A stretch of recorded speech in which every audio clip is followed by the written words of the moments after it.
कि भाई हमने कपड़े उतार दिए, दिगंबर बन गए। मेरे से पूज्य आचार्य जी बोले मैं भी दिगंबर हो जाऊं? मैंने कहा महाराज हो तो जाओ, लेकिन बड़ी तपस्या करनी पड़ेगी। तो मैंने मना किया महाराज जी को, नहीं तो आपके साथ ये भी दिगंबर होने जा रहे थे। तो मैंने कहा महाराज इसके लिए एक बहुत लंबी चौड़ी प्रक्रिया है। तो हाँ पतंजलि, आप दिगंबर हो जाओ, पतंजलि का हम संभाल लेंगे। दिगंबर होने का मतलब क्या है वो सुनो। अर्थात देह के समस्त अध्यासों से, आभासों से, समस्त दैहिक अनुभूतियों से पार चले जाता है। ना कोई स्त्री का, ना कोई पुरुष का, मेल फीमेल का भानी नहीं है। सब नाम रूप स्वरूपों के पार, सब में एक परात्पर ब्रह्म सच्चिदानंद स्वरूप विराजमान है। ये भाव दृष्टि में पूर्ण प्रतिष्ठा हो गई तो ये दिगंबर स्वरूप आता है। स्नान आदि की परवाह ही नहीं, लोग तो इन्हीं में रहते। ये जो केस आदि है इसका भी एक प्रक्रिया है और उसके तहत ये केश लुंचन होता है। कभी कोई, वैसे तो हमने भी आज तक उस तरह नहीं फिरवाया है, वो हमारा वैसा वाला है। एक जैन परंपरा में अलग प्रक्रिया है, उसमें कितने दिनों में केश लुंचन करते हैं? 2 महीने, 3 महीने, 4 महीने। 2, 3 या 4। तो 2, 3 या 4 महीने में इसमें राख लगाते हैं और फिर केश लुंचन होता है।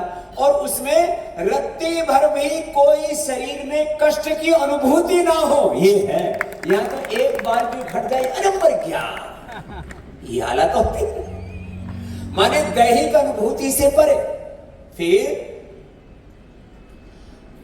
हाँ, अब जब सन्निकट बैठते हैं तब पता लगता है। तो पूज्य महाराज श्री ने कहा 35 सालों से टूथपेस्ट, दंत कांति भी महाराज जी नहीं करते, कोलगेट तो करते ही नहीं, दांतन भी नहीं करते। तो मैंने कहा कैसे करते? तो महाराज जी ने जिह्वा ऐसे घुमाई, हो गया मंजन। और दांत बत्ती सी पूरी सुरक्षित, संयम से। आप 2-4 दिन दांत ना साफ करो तो पूरा हिंदुस्तान डेंटिस्टों के पास मिलेगा।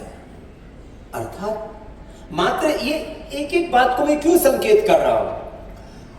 दांतुन, स्नान आदि बात उतनी ही नहीं, शौच और अपनी लघु शंका पर भी संयम। जब पूज्य महाराज श्री ने 557 दिन का तप किया और 496 दिन का उपवास किया तो कितनी बार लघु शंका गए थे? 40 बार मात्र लघु शंका और 19 बार शौच किया। 19 बार शौच और 40 बार लघु शंका। यहां तो 5-7 दिन में 5-7 बार लघु शंका ना हो तो बोले यूटीआई हो गई, फिर ये अनुराग कुछ बोलेगा कि दवाई ले। दिन में 5-7 बार जब तक मुताई ना लगे तब तक लगे कि ये तो यूटीआई हो गई, यूरिन में जलन हो गई। यहां तो आप हिसाब किताब लगा लो कि 557 डिवाइडेड बाई और कितना हो गया? 40। कितना हुआ एवरेज? करीब 14 दिन में एक बार लघु शंका गए और कोई कष्ट नहीं।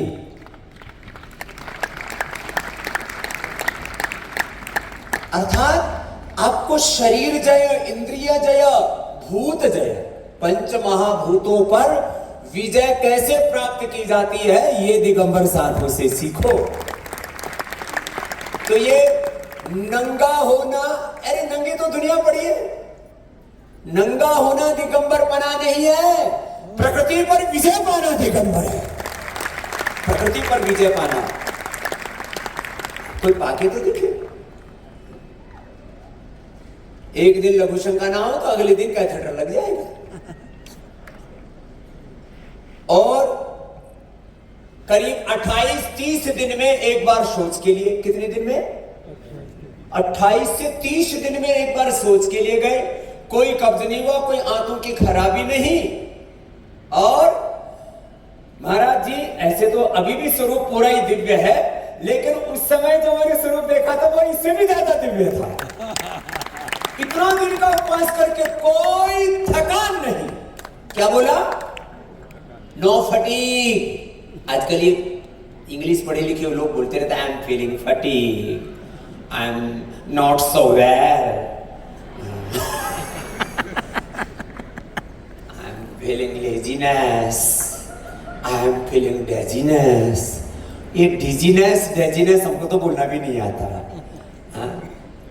इन सब शरीर भाव, इंद्रिय भाव और मनोभाव से परे पूर्ण प्रसन्नता और पूर्ण आनंद की स्थिति, ये होता है दिगंबर जैन साधु, तीर्थंकर साधु। अर्थात साधु को अपने शरीर पर, अपने इंद्रियों पर, अपने मन पर, आहार पर, विचार पर, वाणी पर, व्यवहार पर पूर्ण संयम।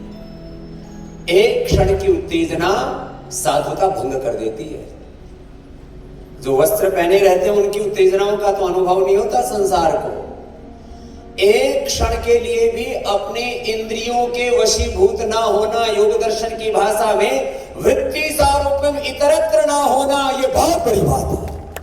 योग क्या है? योग चित्त वृत्ति निरोध तदा दृष्टु स्वरूप अवस्थान वृत्ति सारूप्यम इतरत्र। कोई भी वृत्ति उठे ही नहीं, उस वृत्ति में खोना तो बहुत दूर की बात है। मुझसे पूज्य आचार्य जी पूछ रहे थे, पूज्य साधु बहनों को, हमारे पूज्य साधुओं को इन्होंने तो